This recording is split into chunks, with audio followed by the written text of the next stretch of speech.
අක්කා චිටි බල කොයිද යන්නේ? ටෙම්පල් තත් කොයිද යන්නේ?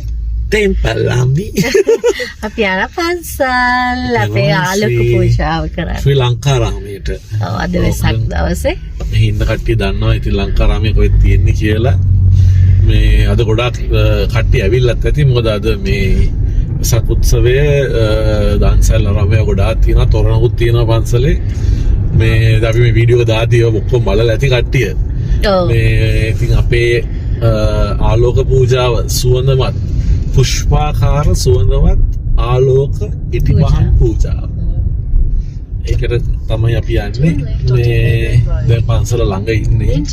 අපි පෙන්නන්නම් මේ වඩා තෝරන ඒවනේ. කොම් පෙන්නන්නම් අපි ඔය.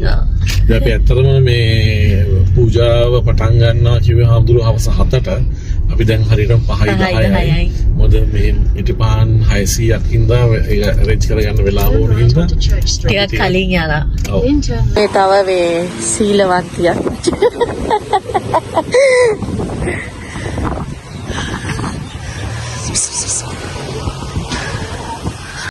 ඉතින් කලින් කිව්වත් වගේ මේ අපි ලංකාරාමයට යන මග ගොඩාක් දුර පාක් කරේ මොකද ගොඩාක් සෙනග හිටියා නේද? ඔව් ගොඩක් සෙනග ඇවිල්ලා ඉතින් අර කලින් කිව්වාගේ දන්සල් තොරන් එහෙම ගොඩක් තිබ්බනේ. ඒක නිසා ගොඩාක් කට්ටිය ඇවිල්ලා මේ හැරෙන බෙන්ඩ් එක පැත්තේ ඉඳන්ම වගේම පොලිම සහ ඔක්කොම පාකින් ෆිල් වෙලා තිබුණේ. ඉතින් ගොඩක් දුර තමයි පාක් කරන්න උනේ අපිට. ඉතින් මේ ඇත්තටම 5කුත් ගානකට තමයි වෙලාව උනට ගොඩාක් කලවර වැටිලා පුදුම හුලඟක් තිබ්බේ. අපි බයෙත් ගියේ මේව පත්තු කරාට තියෙයිද මොකද කියලා. හොඳ ඔව් මොකද මේ අපි කලින් ප්ලෑන් කරන් හිටියේ බෝධින් වහන්සේ වටේට මේස දාලා ඉටිපන්දම් පත්තු කරන්න. නමුත් ඉතින් හුලඟ වැඩි හින්දා කෝකටත් ගිහිල්ලා හාමුදුරුවන්ට කතා කරාම හාමුදුරුවෝ අවසර දුන්නා මේස බුදුගේ ඇතුලේ දාලා ඉටිපන්දම් ටික ලස්සනට මේ සකසලා පූජා කරන්න පුළුවන් කියලා. ඔව් ඒක ඇත්තටම ලොකු දෙයක්. සුදු පුතා කොහෙද ආවේ? කොහෙද ආවේ? පන්සල. පන්සල. නිව්සීලන්ත වල මොකද? නිව්සීලන්ත.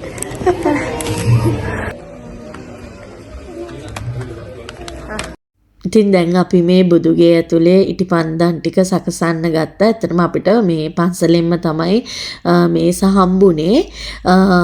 අපි මේස 5ක විතර ඉටිපන්දම් මේ ටික සැකසුවා. අපි මේ පාට අනුව නේද ඉටිපන්දම් සැකසුවේ. ඔව් පාට අනුව අපි ඉටිපන්දම් ටික සැකසුවා. මුලින්ම කහ පාට ඉටිපන්දම්, ඊට පස්සේ රෝස පාට ඉටිපන්දම්, ඊට පස්සේ සුදු පාට ඉටිපන්දම්. ඉටිපන්දම් අපි 600ම ලස්සනට සැකසුවා.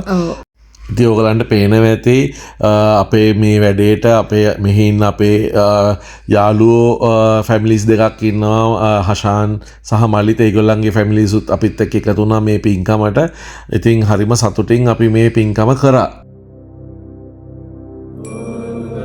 හැකි ඉක්මනින් ධර්මාවබෝධ වේ සුඛ ප්‍රතිපදාවෙන් උතුම් අජර වූ අමර වූ නිර්වාණයම අප සිල් දනාතම ලැබේවා කියන ප්‍රාර්ථනාවයි සිද්ධ කරනු ලබන්නේ.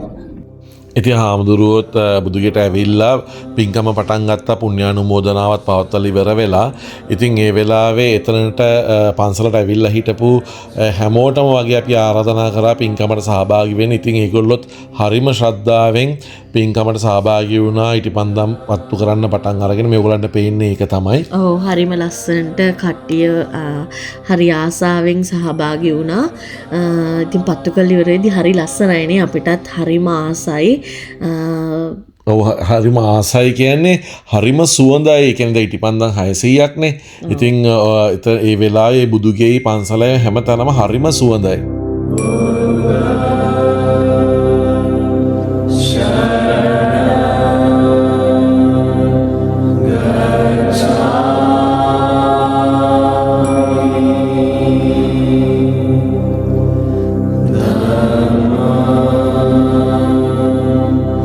මේ ඊට පස්සේ ඉතින් පන්සල් වත්තේ තව ගොඩක් දන්සල් තිබ්බ. බත් දන්සල් 2ක් තිබ්බා නේද?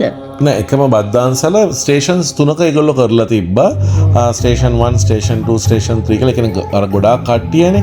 හැබැයි එකම බද්ධාන්සල තමයි ඒ 3ක තැන් 3ක පැවැත්වුවේ. ඕගොල්ලන් දැක්කේ ඔය තොරණ. ඊට එහා පැත්තේ භක්ති ගීත තිබුණා. කොත්තමල්ලි දන්සලක්. අයිස්ක්‍රීම් දන්සලක් තිබ්බා. අයිස්ක්‍රීම් දන්සලක් තිබ්බා. අපි තුන් පාරක් අයිස්ක්‍රීම් කෑවා. ඒගොල්ලෝ යන ගානේ දුන්නා ඔක්කොලා. ඔයාලට ඒවා ඉස්සරහට බලන්න පුළුවන්. ඉතින් ඇත්තටම හරිම සතුටුයි. ඒ වගේම ගොඩාක් ලොකු පිරිසක් ඇවිල්ලා හිටියා. ඉතින් අනිවාර්යයෙන් මේ කියන්නේ සංවිධානය අතින් හොඳටම සංවිධානය කරලා තිබ්බා. ඉතින් ලොකු හාමුදුරුවෝ මුනින්දවස් හාමුදුරුවන්ට ගොඩාක් පිං මේක සංවිධානය කිරීම සහ මේ එදා දවසේ සහභාගී වෙච්ච හැම සෑම දෙනෙක්ම ඒ කියන්නේ හැම දන්සලක්ම පවත්වපු ඒ දන්සල් වල හිටපු කට්ටියට සහ ඒ පින්කම් වලට සහභාගී වෙන්න ආපු මිනිස්සුන්ටත් ගොඩාක්ම පිං. ඒක නිසා තමයි මේක මේ එදා දවසේ මෙච්චර සාර්ථකව සිද්ධ කරන්න පුළුවන් වුණේ. ඔව්. ඉතින් පේනවනේ ඔය කලින් කිව්වත් වගේ අයිස්ක්‍රීම්ම තමයි 3 පාරක් කෑවනේ. මේ දැන් බත් දන්සල ඇත්තම බත් එකක් හරිම රසට තිබ්බනේ. ඔව් හරිම රසට තිබ්බා. කෑම හරිම රහයි. ඉතින් කෑවා තමයි නැති වෙන්න. ඔව් එක්කෙනෙක් අපේ එක්කෙනෙක් නම් මදි වෙලා තව පාරක් ඉල්ලගෙන කෑවා. මෙන්න මෙයා තමයි හසන් අන්න ඔයා තමයි. එයාට දෙවෙනි පාර වදිනෝ කියන්න හම්බුණා ස්මෘතාව හැදෙන්නව. ඉතින් මේ මම මොනවාද ඉටිපන්දන් අපේ හදපු ඉටිපන්දන් මම සුවඳ වර්ග 5ක් දාලා තමයි හැදුවේ. ඉතින් ඒක ගැන විස්තරයක් මම ඉස්සරහට අරගෙන එන්නම් තව වීඩියෝ එකකින්. හදපු විදිහ කොහොමද ඒක සංවිධානය වුණේ හැම ඔක්කොමත් එක ඉන් ඩීටේල් නේ. ඔව්. ඉතින් මෙච්චරක් වෙලා අපේ වීඩියෝ එක බලපු ඔයගලන්ට ගොඩක් thank you. අදට ගිහින් එන්නම්.